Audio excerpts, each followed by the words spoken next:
Welcome. Today we're talking about the transition topic of guardianship and supported decision making.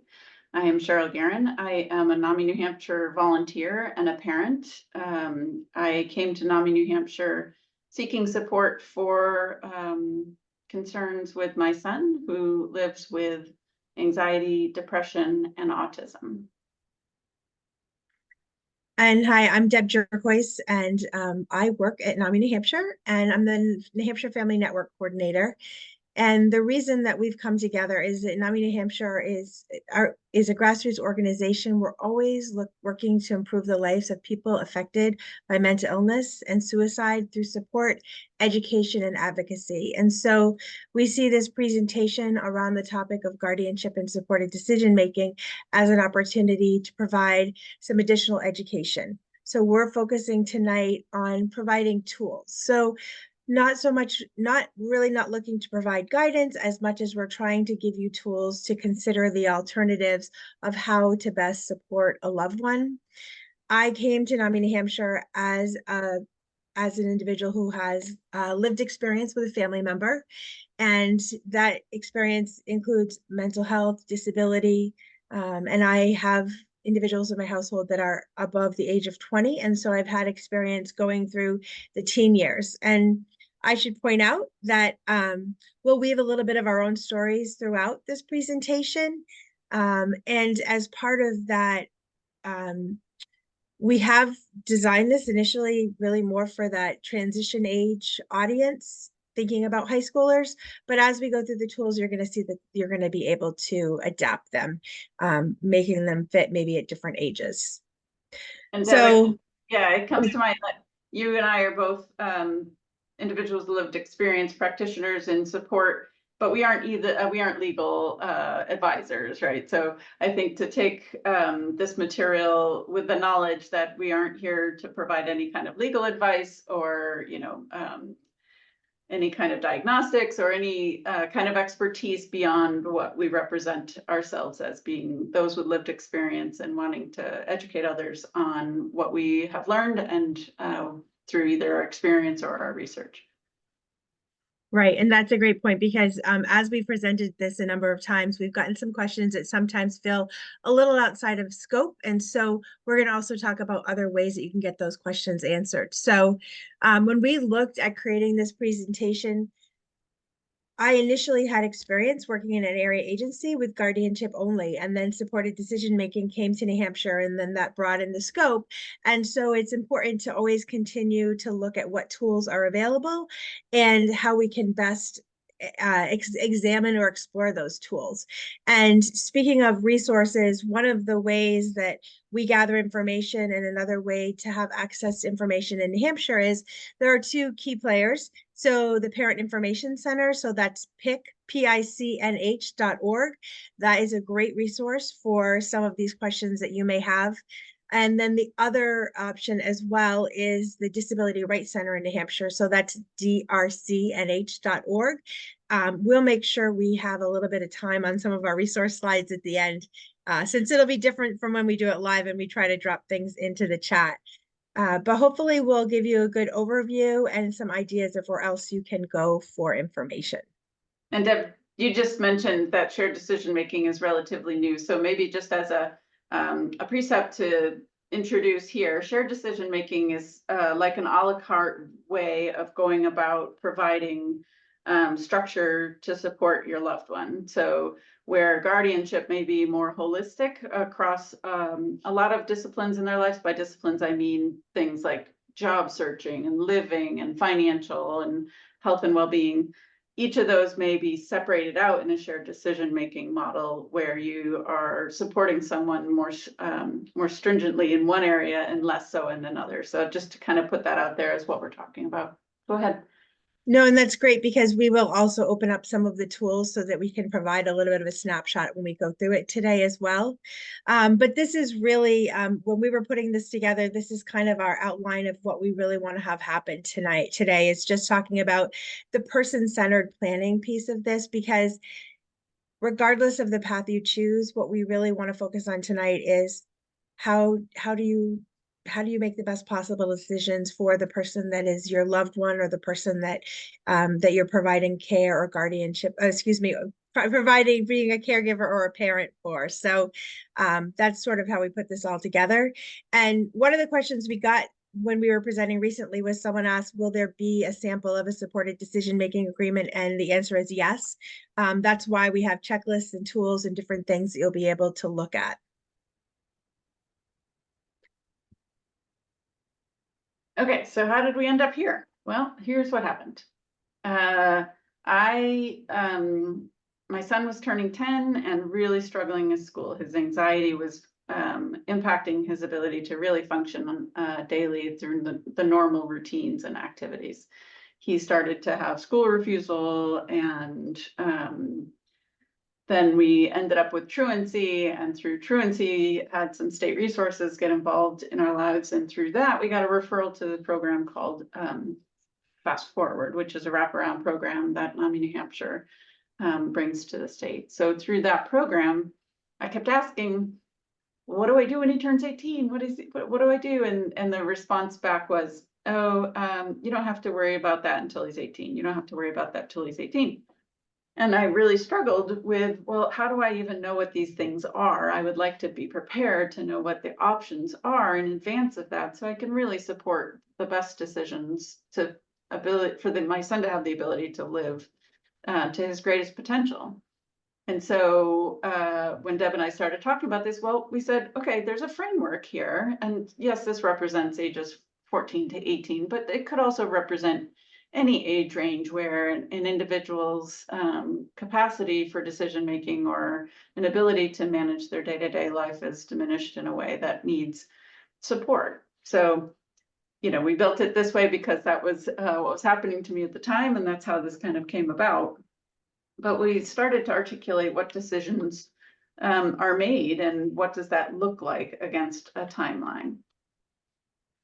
And this is really a good way to make it person specific, because this is just giving sort of an idea of some of the big decisions that happen within that youth time span.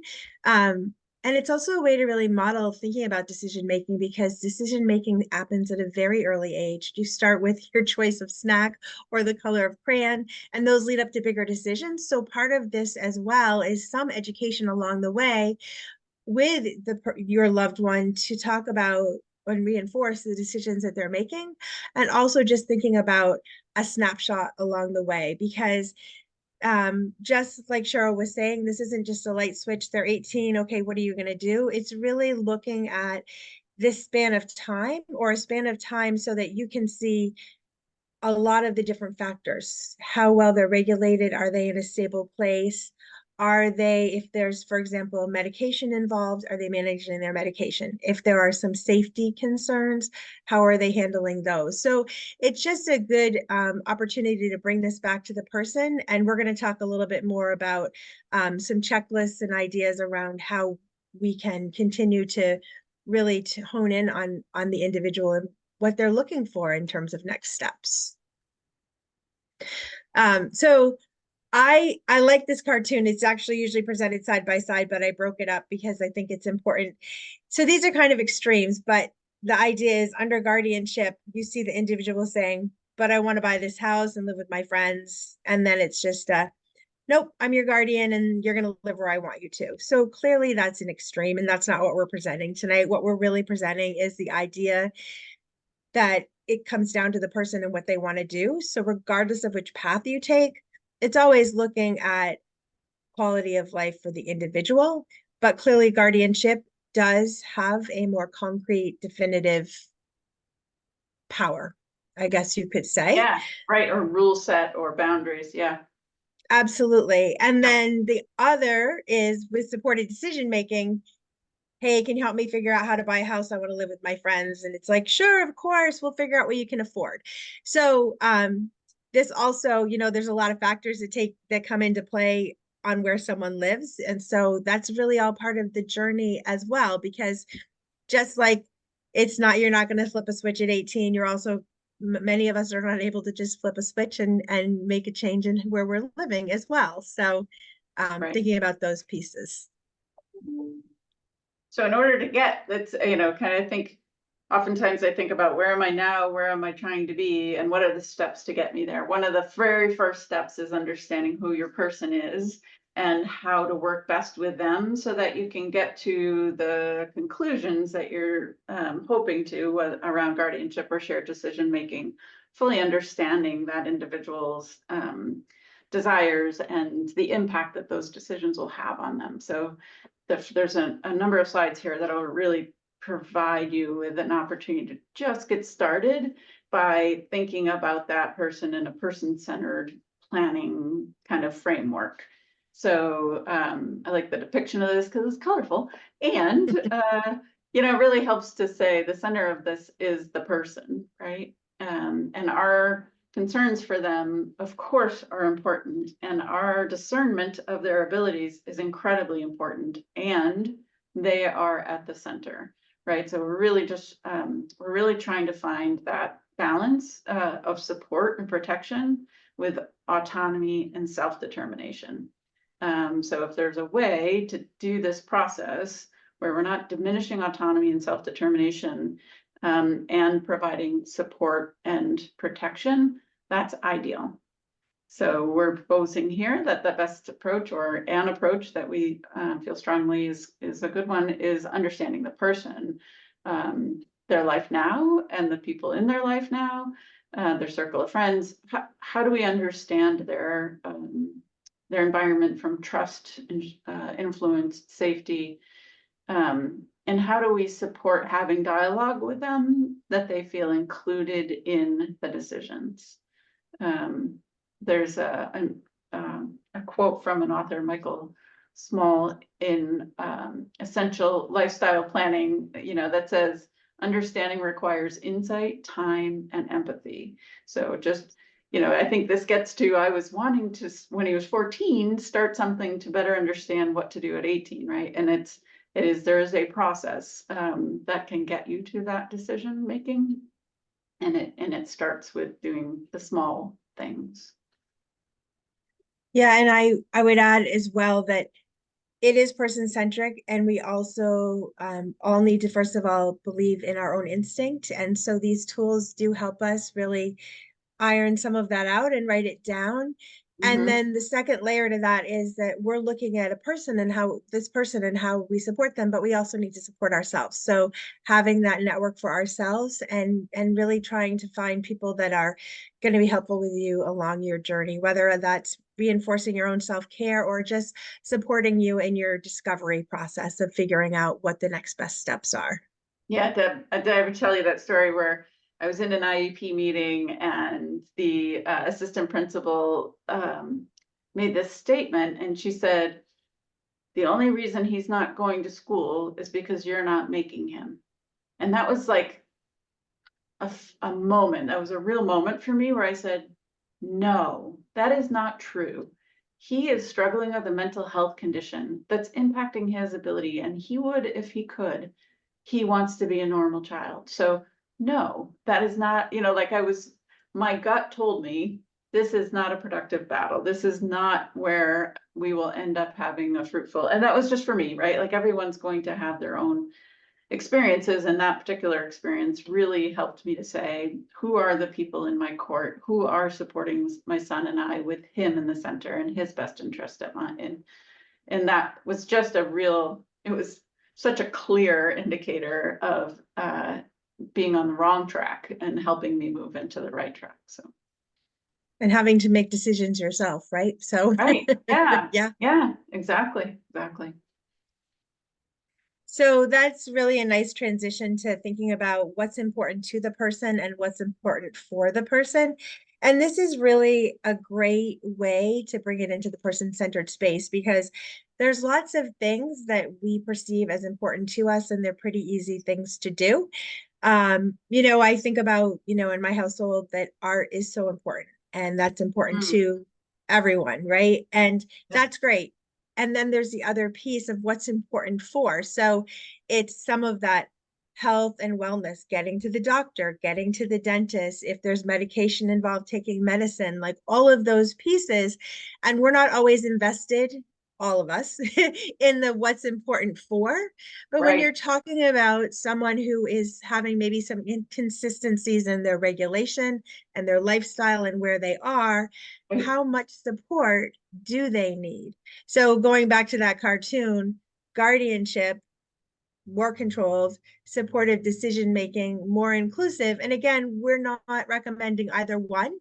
It's really, these tools are helping you break down some of those decisions, because it's really hard to be like, I don't know, which one should I do? So if we Right. give you the tools and you go through these, and Cheryl, you and I have talked about, because you've been using these tools for a I while, and I have. know you'll talk about it as we get there. Yeah. Yeah. So the next thing we wanted to kind of plant a seed around is, how do you distinguish, as you're starting to do this assessment, what decisions in the 2 and 4 realms are important, and how do we break that down and share that if we have dialogue with our loved one around what it is we're trying to solve, right? So what is it we're trying to solve? I was telling Deb earlier, I had a conversation with my son last night. He goes, "What problem is there to solve, Mom?" Right? Like, so sometimes I need dialogue, or I need language, or I need examples of, how do I present the information on what it is that I see needing to be solved. So here's just an example. And what I've used with my son is this particular example of decisions that are made by others, right? Like, there are times in all of our lives, right? There's laws, there's taxes, like there are decisions that get made that influence us or impact us significantly. So an example for my son was, okay, you have a diagnosis and a recommendation of treatments. That decision of your diagnosis is not something you would make. Somebody else makes that, and it has an impact on your choices. It has an impact on what services and other things become available to you. And so we sometimes do have to look to others to support us in our decisions. And that's an example where it's in our best interest to rely on or seek support from other people. And so I was able to open the door there to start saying, where do you feel like you have goals where you'll need support from others that have different expertise that can really help you in your decision making? So one of the questions we get when we're pulling this presentation together is, can you do both? And the answer is yes. You can have guardianship and supported decision-making in place. And I think that's an important piece to bring to light, because it does really come back to you're focusing on the person. And so in this case, if you have both, I think many families that do that are looking guardianship sort of is like that last possible resource, or that net that they may not need it, but they can use it if they needed to. And that, I think, comes into play sometimes for families that are experiencing crises and things like that. So Right. it's looking at both pieces. There's a lot of similarities, right? Because either one, we're going to show you checklists that you run through. Either one, you're going to want to think about the varying states of how regulated someone is, and their ability to make decisions across a variety of situations. And I think one of the only real big differences is guardianship does have a fee. We'll talk about that a little bit later. And you're going to court in the case of guardianship, but we'll explain that a little bit more when we get into the specifics of guardianship. All right, great. So let's dig in a little on shared decision making. Like, what is this? And it's relatively new in the state of New Hampshire, but it's not so new in other states. And it's actually something that I think is commonly understood under other words. Like, many of us are aware of healthcare power of attorneys, or other things that are constructs that are used, or mechanisms that are used to support other people in decision making, that are used in the shared decision making model. So let's jump to the next slide here. So one of the ways to go about understanding the needs of your loved one is to use a tool, right? So Deb's been talking about tools. This is the tool that I found to be incredibly powerful and helpful. It is a way to, even at age 14, when my son started showing signs of his condition, or symptoms of his diagnosis, I was not sure what he could or couldn't do. I had no idea what could I or should I be expecting that he'd be able to do as he got older. And that's what made me start asking the question, well, what about when he turns 18, the question that I kept asking in my program. So this tool down below this screenshot, there's a number of questions and it goes through things like daily life and employment, healthy living, social and spiritual, safety, security, community living. And it just gives you an opportunity to think about and rate, convenient, that was my son. You must know I'm talking about it. So you are able to say, okay, can the person look for and find a job? Or does the person understand the need to maintain personal hygiene or dental care? And this can be just for yourself, right? This is a tool for you to say, what does this look like for my loved one right now at this point in time? And then make notes to yourself around, okay, is this person dysregulated at this time? Are they med compliant? What are the factors that are influencing potentially these ratings at this point in time? And then you just set it aside and that's okay. And then 6 months later, you do it again. And then you start to develop an understanding of the patterns and you start to understand how to think more about the options between shared decision-making and guardianship. Yeah, and we all have bad days. And so the opportunity, or not so great days, the opportunity to have, different snapshots, planning for this is really helpful. If you have the luxury of time and can look at this over the span of time, it does give you a more realistic perspective. It also helps you, track progress, which is, a lovely thing to also note. Right. Exactly. And so that's why I said, hey, Deb, let's show that arrow again, because for me, it helped to relieve that stress of planning for age 18, because I did one of these assessments at age 14 and then at 15. And then it was really fascinating because, of course, as they get older, new decisions are presented, like driving, right? Like that wasn't even on my mind when I was looking at 14, but when it came to 16, oh, right, driving.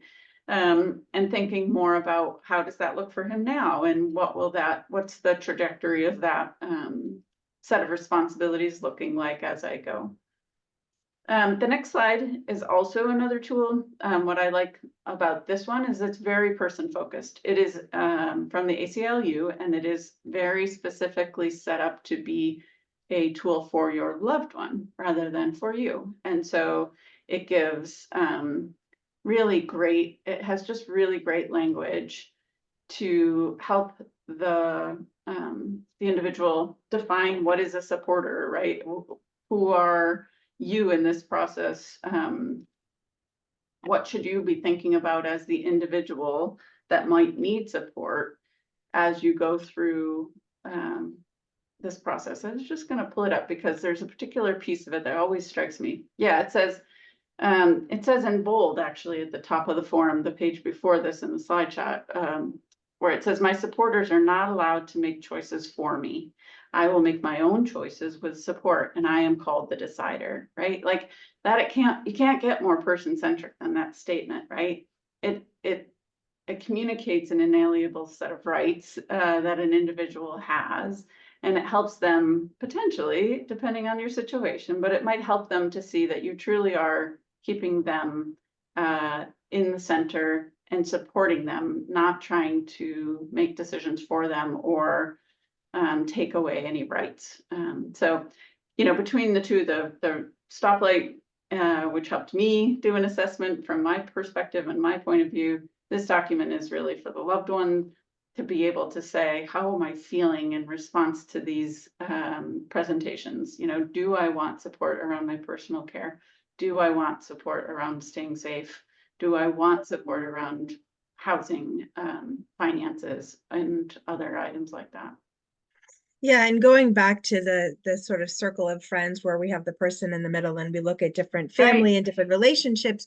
Supporter 1, there's a supporter 2 and 3. You can have different buckets, if you will, so you can really look at who's the person that's going to help me best negotiate a certain area, right? Because we all know there's different friends we may call or text for different things we want to problem solve. Exactly. So you could have 4 or 5 different supporters that support you in the different facets. Though one supporter might help you with your finances, another one might help you with a job. And that's really up to the individual. So guardianship. So if guardianship is something that you're considering, there's a lot of different forms and things, and I wanted to take this opportunity to break them down and give you some information because don't want you to miss out on an opportunity to be supported and to support your person. So when I look at guardianship, I think it's important to kind of define a couple areas of this, and I've pulled this right from the website. Guardianship was established in 1986 by the New Hampshire Supreme Court. A public guardian, they established a public guardian and protection program, and at this point, the last I looked, there were over 400 individuals throughout New Hampshire that were served by guardianship. So there's a couple different areas. There's guardianship over the person. And so this is really to promote the health, welfare, and safety of the individual in the least restrictive setting. Guardianship of the estate. This is to secure and maximize an individual's estate in order to improve and or maintain the individual's quality of life. Mm-hmm. And then representative payee, this is something where someone who needs assistance managing their money, public, private income, and benefits. This is often a fee-based service if it's handled outside of the individual's home. So we'll talk in a minute about some options around guardianship, and that's where I can just mention that as again. And then there's also conservatorship, which is where you can petition the court for an agent to manage financial affairs. It's a voluntary option. And in this case, incapacitation does not need to be found by the probate court. So those are really just the basic definitions, and I would encourage you to research it further if this is a path you're choosing to go down. These are just meant to provide a general overview. So there is also the option of a public guardian. So if there was not a caregiver or family member that was able to provide the support and guidance that an individual needed, then there are 2 different organizations within the state of New Hampshire that do provide public guardian service, so that they are looking at protecting the individual and providing that oversight. And in some cases, they will, for a fee, provide that representative payee piece of managing the money. And if you're interested in those, we have the websites, and that's again something that you'd want to explore further on your own. So for the purpose of this, again, we're kind of gathering the tools and the information so that you know what's out there, and then giving you the opportunity to dive a little deeper on your own, because everyone's situation is a little different. Which is why we like to come to the fact or fiction part now. So, yeah. And it's funny because, sometimes it's a surprise. We're like, wait, was this true or false? But don't worry, the answer's and I've already seen them twice, and I still am like, oh wait, which is this one? So the first one is, it's fun, especially when we can have people vote thumbs up or thumbs down. So if I have a child with a mental health diagnosis, guardianship is needed. I'm just going to pause so you can think about that. So the answer is, it's fiction. The reason why it's fiction is because everyone's impacted by their diagnosis differently. So the decision-making is going to be different. Guardianship is not automatic, regardless of the diagnosis. What you'll need to prove to the court is that the diagnosis affects the individual's decision-making in order to obtain guardianship. Next one. If I am a guardian, I can control social decisions like who or if my child, loved one dates, gets a tattoo, or has sex. That's a hard one. Fiction. As a parent or caregiver, you may be able to influence these choices, like the way you may influence any other loved one, but ultimately as a guardian, you don't have a say in these matters. The right to make bad choices and mistakes is a fundamental human right that isn't taken away because of guardianship. And that's just such an important point. We all should have the ability to make mistakes. It's not always fun, but hopefully we learn from them. If I have guardianship, this will help to protect my child if they are questioned by law enforcement or charged with a crime.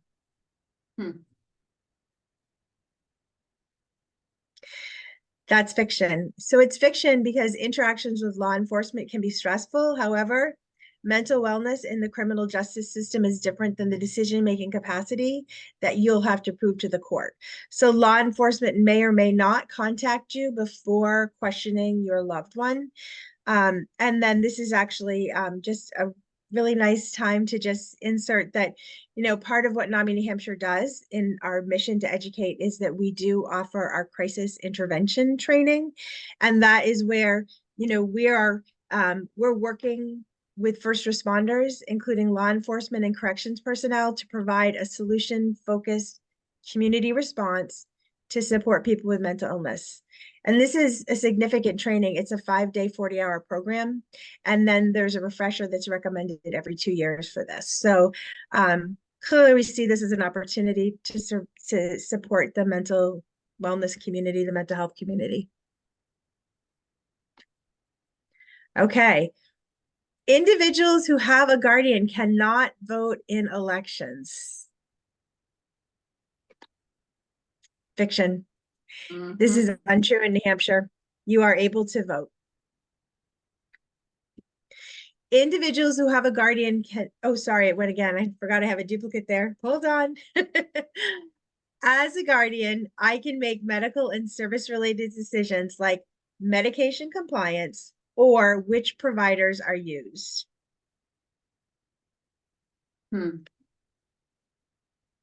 Fact.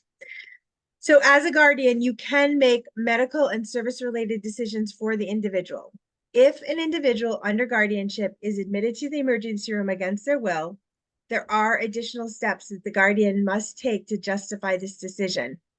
As part of the guardianship process, a lawyer is assigned to the individual who will be under guardianship. Further clarification around this should really be addressed with the legal authority, but a guardian should make every effort to take the preferences and the desires of the individual into account.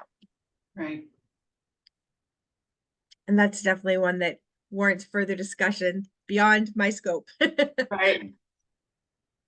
I don't want to be a guardian. I can remove it. If I don't want to be a guardian, I can remove it later. Fact. There is a form. There's a motion to terminate guardianship form. And so it may be more challenging to prove to the court that someone can make decisions after you've proved that they may not be able to, but it doesn't mean it can't happen. So certainly that's an option and it does get reversed at times. Okay, so earlier I said, okay, you have to assess where you are now, where you want to go. And obviously on that path, there's a lot of different routes to choose from, right? As we picked, so to recap, we've talked about shared decision-making in order to know whether that's a viable set of tools or approach for you. It's really getting to know your person, getting to know the risks and the abilities in order to make those decisions. And guardianship, again, has a number of things that are fact and fiction, lots and lots to consider here. So the how is not the focus. It's really just about starting the conversation, using these tools. And Deb keeps reminding me, Cheryl, look, you've come so far. And I go, I have. But it's true. I have come a long way since I started asking these questions. I have been using these tools. And they have given me much more clarity than I had earlier. And I feel like I'm doing the right thing for my son. And so it can work. It definitely works. And, and don't forget, it's not a light switch. It is, there are an array of options here, and you could do both guardianship and shared decision making. Yeah, I mean, I think Oh, sorry. No, I just just go think ahead. it's interesting because you did start kind of like, okay, this is going to be my path, and it has been really fun to see just that your path has changed. Exactly. Just like our individuals, right? They keep growing and changing and evolving, and so it's always Exactly. important to see where they are at the current moment. Regardless of which path you choose, it's always about discussing with the individual and making sure that you can give them the information to be part of that process Yeah. and really looking at that inventory of skills. What decisions, what's important to, and what's important for, and how do you work together on that and really define their goals and then the goals that need to happen, and how you can kind of think about some of those factors that come into it, like the safety decisions and things like that. And regardless of what route you go, guess what? There's paperwork because that's Yeah, the world we live in. exactly. So true. So, an important piece too, because we are really thinking initially about the transition age of students in high school, which is up to 22 in New Hampshire, is that if the IEP team is going to talk to you about guardianship, they also do need to speak with you about supported decision making and provide those resources to you as well. And just like us, they're not going to make referrals for you, but certainly if that comes up as part of an IEP discussion, you want to have you want to also look to them for resources that they may be able to provide. One of the things we've been talking about is because supported decision making is new, there's some tools that have come out. And so there's a video that UNH did, and now it's a couple years old, but it's still just really helpful to hear because it really talks about the journey and why it came about. And it's person specific. So you hear from an individual who has been able to become involved in their own supported decision making. So um, I will have to we'll hopefully freeze a little bit at the end so that you can get these links. And we are always available as well. So we'll make sure that our emails Yes, are that also. link would be very challenging to write down if you I were watching I this know video. this is where not having the chat is a disservice. So we'll have Right. to think about that. But I Um, think if you do a web search for shared decision making and UNH, you'll likely find it pretty easily. Yeah, well, both UNH, so the Institute on Disabilities at UNH definitely has some sections on this. And then, recently we were joined by the Disability Rights Center of New Hampshire, and they Right. have programs around it as well. And so there's a toolkit on their website. We don't have the link from them yet, but that is another. So yeah, like ask Google. Yes, exactly. So here we just wanted to say, again, use the tools, start the conversations. What I had to learn was changing my framing in talking to my son as I learned more about him. He taught me quite a bit. And what I started to understand is I need to think about it. I use the term currencies the economics of the ways to motivate and get his engagement, right? He has limited capacity for demands upon him. And that is very challenging for him, the way his nervous system works. It is very challenging when he's feeling like there's a demand on him. So I have found ways to think about it that I, need to make 20 deposits for every withdrawal, that I need to be really thoughtful about those things where I present him with something that might feel overwhelming to him. And so, I've changed my language and I have started using things like, what are your goals and how can I help you support you in achieving them? I have the conversations about, do you feel like you met your goals today, and what made you successful in doing so? And that language then becomes part of how we start talking about these really serious and important life matters, because it becomes a norm in a way in which we can have dialogue. I try to find creative ways to support us making movement towards a direction that's important and critical for his growth and his in becoming independent. So I was telling Deb the story. I bought these little stickers, which are stickers of our dog, and when he completes a unit of work in school and doing our homeschooling, we put a sticker on the calendar. And when we get to the end of the month, we count the number of stickers, and that's the number of items that we donate to the Humane Society, because he cares about animals, and that's really makes him feel like he's contributing and making a difference. And so it's finding those little things that can bring you alongside your person. You meet them where they're at and you come alongside them and you work and walk forward together.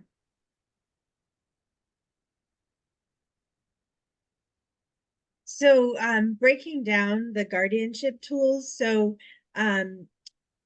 there's general information at this site. So really what you have to pay attention to here is the courtsnh.gov, and then you'll be able to get to find additional information around guardianship.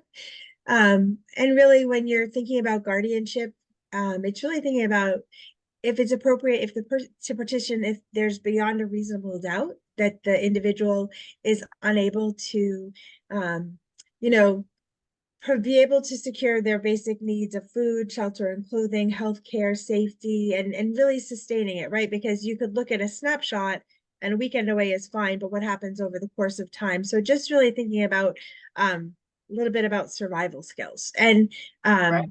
Yeah. and that's really, you know, as part of the form, you have the opportunity to fill that out and kind of explain where there are challenges, and that helps the court make that decision. We had a question recently about if just going to pull down to this. Someone asked about, you know, if their daughter didn't want to go to the doctor, or to a sort of a social security office, or go out in the community, what are their options? And I think Right. that's one where we're not really able to answer that specifically, but I will talk about guardianship tools where there are ways to support if your individual doesn't want to attend, for example, the hearing. So these are the general forms in terms of what does the e-filing form look like, the Oh, right. overview. Mm-hmm. And then there's a facts sheet on the guardianship site. And since these are long, I will move on.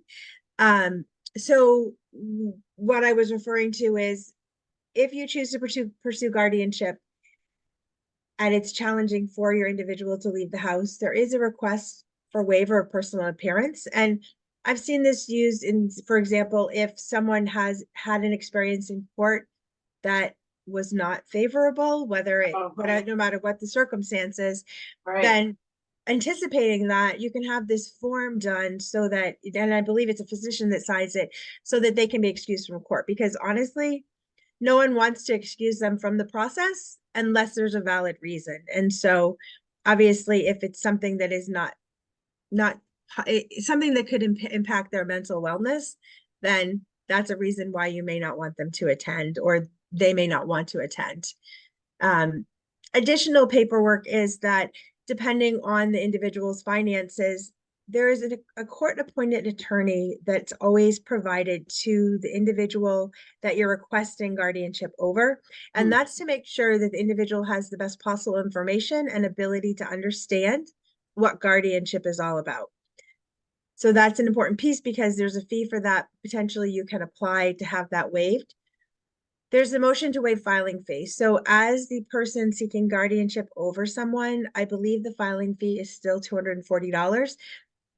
There are some financial forms that you would fill out, but there is the opportunity to request the court to cover that fee so that you don't incur that. So where there's hardship, that would be an opportunity to use that.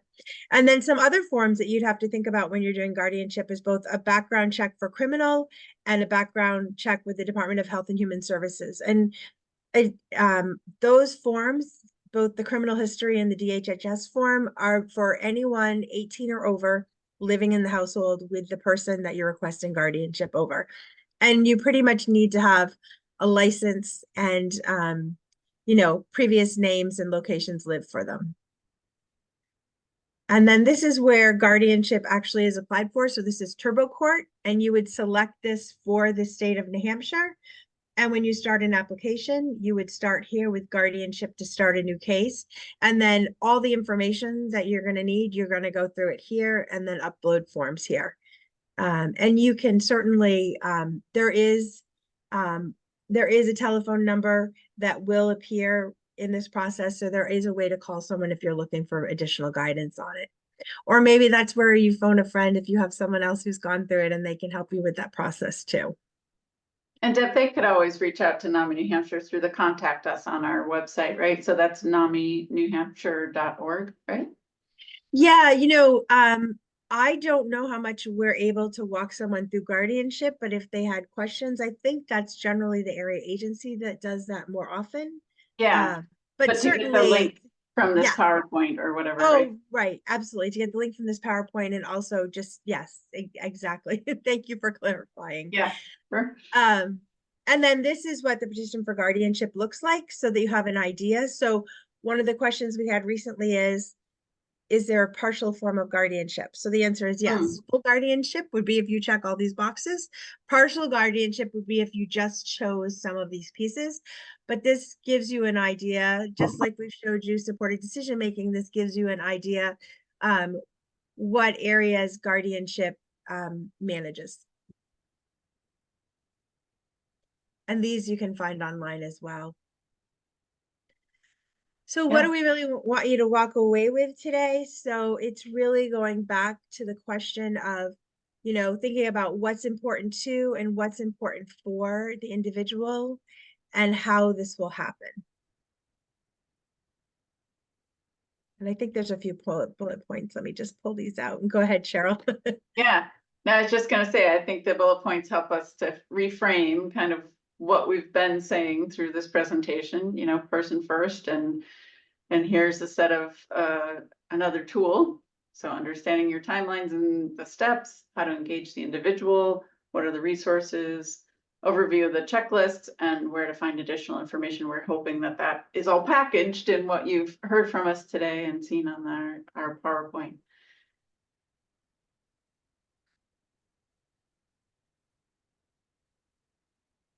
And Deb said this earlier, and I just wanted to put it out here because it just, the conversation with my son last night really, took this home, which is what do you mean you're trying to make a decision? There's no decision for you to make. And so, he feels very strongly that he has the right to make mistakes, and he's right, so what I have seen in my experience in supporting him is that he gains new perspectives, new skills, he learns and he grows through those mistakes. The same as the journey that I've been on. I have made my fair share of mistakes.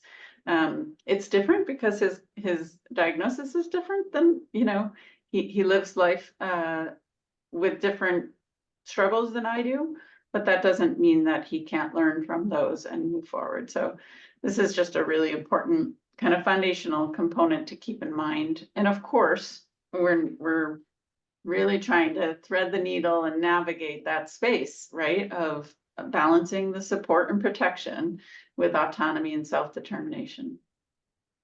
Yeah, and I think back to is when we were talking earlier about modeling decision making, but we also, I think it's important too, I learned from an early age from teachers to model that I make mistakes in front of my children to help them know that it's okay to make a mistake, right? Right. So Yeah. trying to relieve the anxiety around that, like, yep, I dropped a gallon of milk on the floor. That might have happened the other day, and Right. things happen, and it's what you do next, right? So exactly. I'm just going to jump on. So normally this is the point where we would ask questions. And one of the questions that I do want to answer, because we had some that we had kind of pulled into this, if you already have someone who's 18 or you're more urgent in nature of making a decision, some of these programs can be expedited. So, and that's where maybe you'd want to call, but there's an expedited way to get guardianship quicker. There's certain things that you can do. So just looking, it's always important to ask and to reach out to someone who can answer that for you. And then these are our resources. And so I think what we're gonna look at doing is how we can kind of incorporate these into the NAMI New Hampshire website when we put up this video. Sure. Yeah, maybe So we could that create a job aid or a one, and PDF downloadable sheet of all the URLs or something. exactly. So we have lots of great resources that we've pulled together, and yeah, and I'm gonna actually stop sharing now and just bring us back. So that's the end of our presentation. Is there anything you think we forgot to say? No, just to say, this is hard stuff. Self-care is important. Be sure to take care of yourself, and don't let the urgency kind of push you in a direction that's not sitting right with your gut. And reach out for help. Support is available. You're not alone.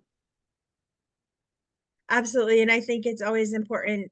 Hopefully, if someone found this on the NAMI New Hampshire website, they're familiar with our information and resource line, but it's 1-800-242-6264 and press 4. And that's manned Monday through Friday.